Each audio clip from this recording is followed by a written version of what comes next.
Hello everyone, welcome back to my YouTube channel. I wish everyone a very good day. Today I am so happy that I have got 100 subscribers within a week's time. I can't thank enough each one of you for showering with me with all your love and support. In this episode, I'll be talking about anger management. Though it's a very broad topic, I have modelized it into 4 segments. I have randomly picked some topics that will be related directly or indirectly with your life. Without wasting time, let's get started.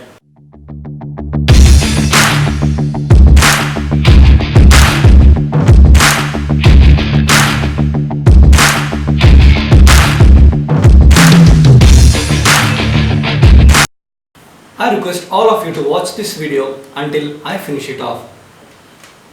When I thought about this topic, that is anger management, the first subject that ran into my mind was parents. To understand this more precisely, let us think about a real life example. A student X and a parent Y. Student, after completing his examinations, got report card from his teacher, and teacher insisted student to get it signed by parent by tomorrow. So student agreed and walked home as usual. When he reached home, he showed the report card to his parents and said like, I didn't get good marks in 2 or 3 subjects. So parent became furious. Parent scolded the child very rudely and the child started weeping. So this has got a lot of dramas inside, but that is a brief of what the situation is. So when the parent scolded the child, the parent got inner satisfaction that I have scolded.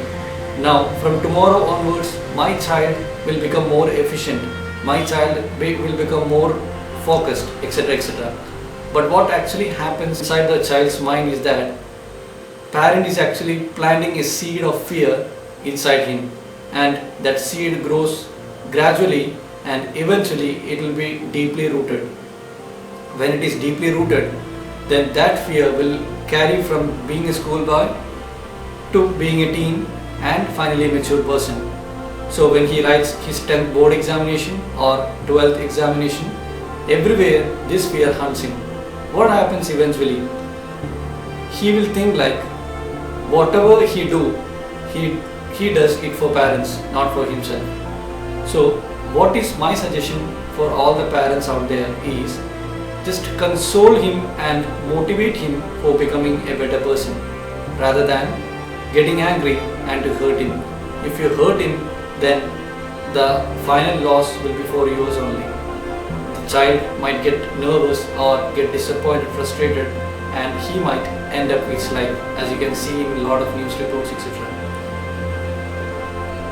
If you scold your child, that doesn't mean that child will be a better citizen for tomorrow. Or if you beat your child, the same thing happens. If you scold, then that should be having some particular reason behind that. If your boy or if your girl is done it in a wrong way or having some bad habits such as consuming drugs, alcohol, etc., then you should scold and even you should beat. But you shouldn't scold your child or you shouldn't compare your child with someone else for getting some less marks in subjects.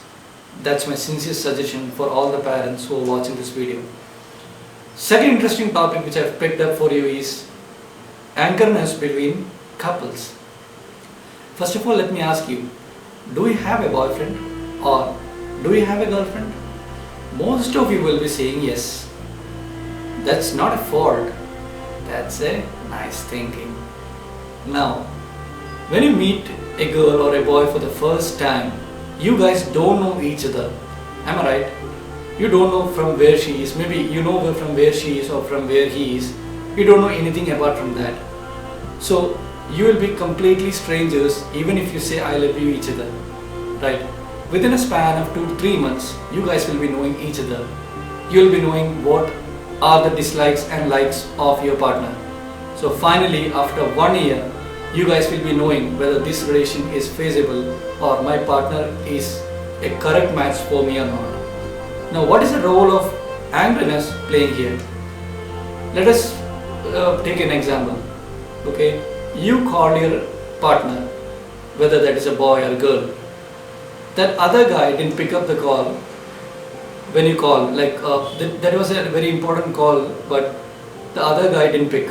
So what will you think normally? Like you'll be thinking that the other guy is not giving time for me, or he or she might have changed priority, or he is so busy that he doesn't have even time for me, etc., etc.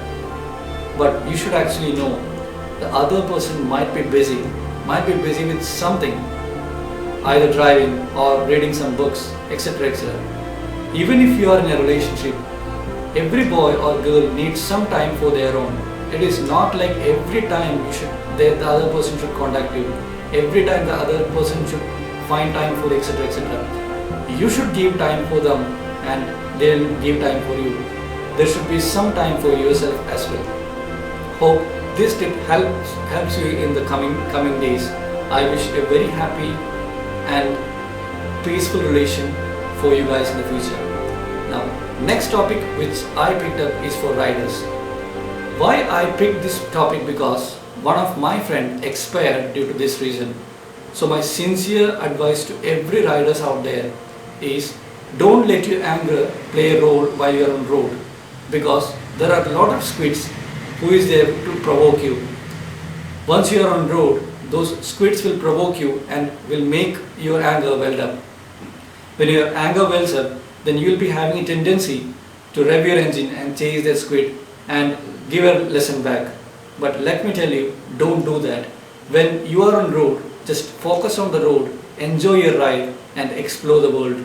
Don't think about squids. They don't even have a helmet or they don't have anything to lose. But you have got a lot of things to lose, a loving family or beloved friends, girlfriend, etc. So my sincere advice to every rider out there is, don't let your emotions play on road, because that's your life. You have only one. You only live once. Live it very happily, peacefully and safely. Explore the world. Next topic which I have picked is the most interesting and relatable to your life, that is friendship. Personally, I have lost a lot of friends because of my short-temperedness. Maybe you'll find it funny, but I'm so short-tempered in nature such that I have lost tons of friends. So what my advice, by summing up all the 4 segments, are: don't let your emotions control you, or don't let your emotions control your mind. When you are emotionally high, don't take any decisions. So let me give you an example. When you're so angry, you called your girlfriend or you called your boyfriend and you shouted at her or you shouted at him. Okay, thereafter the other person might be hearing that shouting and all, maybe for 2 to 3 times. Thereafter she or he might be thinking like, okay, every day he used to scold me or every day she used to scold me. Now what is the need of hearing or suffering for him? Because this is an era of social media, guys. So if you are not willing to accept apologies from your partner, then you are not going to sustain a relationship. Your girlfriend or your boyfriend will thrash you because she needs a peaceful life. If that peace which she is wanting is getting from somebody else, then she'll be going there or he'll be going there. There is no fault in there. So I suggest you to make yourself calm and talk to your beloved one such that you can retain that relationship. So this was what I was going to say. Angriness is a disastrous kind of emotion. You shouldn't let your anger involved in any kind of activities you are doing. I hope this video was useful for your life. If you like this video, show some love in form of likes, comment in the comment section, and please do subscribe. Let's meet for the next episode. Till then, bye bye.